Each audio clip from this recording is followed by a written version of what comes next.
ಅತ್ತೆಗೆ ನಿದ್ರೆ ಮಾತ್ರೆ ಹಾಕಿ ಕೊಲೆ, ಸೊಸೆ ಹಾಗೂ ಪ್ರಿಯಕರ ಬಂಧನ. 36 ಲಕ್ಷ ಮೌಲ್ಯದ ಚಿನ್ನಾಭರಣ ಮತ್ತು ವಾಹನ ವಶ. ಚಿಕ್ಕಮಗಳೂರು ಜಿಲ್ಲೆ ಅಂಜಂಪುರ ತಾಲೂಕು. ಅಂಜಂಪುರ ಪೊಲೀಸ್ ಠಾಣಾ ವ್ಯಾಪ್ತಿಯ ತಗಡ ಗ್ರಾಮದಲ್ಲಿ ಅತ್ತೆಗೆ ನಿದ್ರೆ ಮಾತ್ರೆ ಹಾಕಿ ಕೊಲೆ ಮಾಡಿದ ಪ್ರಕರಣದಲ್ಲಿ ಸೊಸೆ ಹಾಗೂ ಆಕೆಯ ಪ್ರಿಯಕರನನ್ನು ಅಂಜಂಪುರ ಪೊಲೀಸರು ಬಂಧಿಸಿದ್ದಾರೆ. ಮೃತರು ದೇವಿರಮ್ಮ, ಇವರಿಗೆ ಸೊಸೆಯಾದ ಅಶ್ವಿನಿ ಹಾಗೂ ಆಕೆಯ ಸ್ನೇಹಿತ ಆಂಜನೇಯ ಸೇರಿ ಕೊಲೆ ಮಾಡಿರುವುದು ತನಿಖೆಯಲ್ಲಿ ಬಹಿರಂಗವಾಗಿದೆ.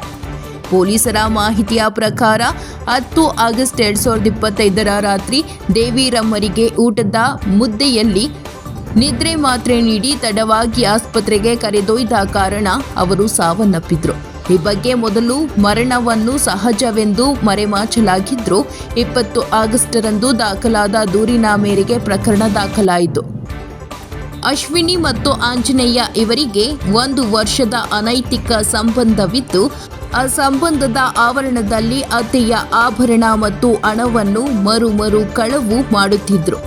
ಕೊಲೆಗೂ ಮೊದಲು 20 ಲಕ್ಷ ರೂಪಾಯಿ ಮೌಲ್ಯದ ಚಿನ್ನಾಭರಣ ಮತ್ತು ನಗದು ಕದ್ದಿರುವುದು ಬೆಳಕಿಗೆ ಬಂದಿದೆ. ತನಿಖೆಯಲ್ಲಿ ಆರೋಪಿಗಳು ಕಳವು ಮಾಡಿದ ಆಭರಣಗಳನ್ನು ವಿವಿಧ ಬ್ಯಾಂಕುಗಳಲ್ಲಿ ಅಡವಿಟ್ಟು ಅವುಗಳಿಂದ ಬಂದ ಹಣದಿಂದ ಟೆಂಪೋ ಟ್ರಾವೆಲ್ಸ್ ಹಾಗೂ ಪಲ್ಸರ್ ಬೈಕ್ ಖರೀದಿಸಿದ್ದಾರೆಂಬುದು ಪತ್ತೆಯಾಗಿದೆ.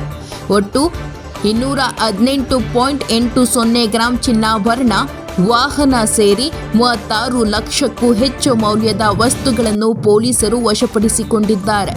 ಈ ಪ್ರಕರಣವನ್ನು ಚಿಕ್ಕಮಗಳೂರು ಜಿಲ್ಲಾ ಪೊಲೀಸ್ ಅಧೀಕ್ಷಕ ಡಾಕ್ಟರ್ ವಿಕ್ರಮ್ ಅಮಟೆ, ಹೆಚ್ಚುವರಿ ಎಸ್ಪಿ ಜಯಕುಮಾರ್ ಕೆಟಿ, ತರೀಕೆರೆ ಉಪವಿಭಾಗದ ಡಿವೈಎಸ್ಪಿ ಹಾಲಮೂರ್ತಿ ರಾವ್ ಅವರ ಮಾರ್ಗದರ್ಶನದಲ್ಲಿ ಅಂಜಂಪುರ ಪಿಐ ವೀರೇಂದ್ರ ಹಾಗೂ ಸಿಬ್ಬಂದಿಗಳು ಯಶಸ್ವಿಯಾಗಿ ಪತ್ತೆ ಹಚ್ಚಿದ್ದಾರೆ. ಆರೋಪಿತರ ಬಂಧನದಲ್ಲಿ ಮಹತ್ವದ ಪಾತ್ರ ವಹಿಸಿದ ಅಧಿಕಾರಿಗಳು ಹಾಗೂ ಸಿಬ್ಬಂದಿಗಳನ್ನು ಎಸ್ಪಿ ಅವರು ಶ್ಲಾಘಿಸಿ ಬಹುಮಾನ ಘೋಷಿಸಿದ್ದಾರೆ.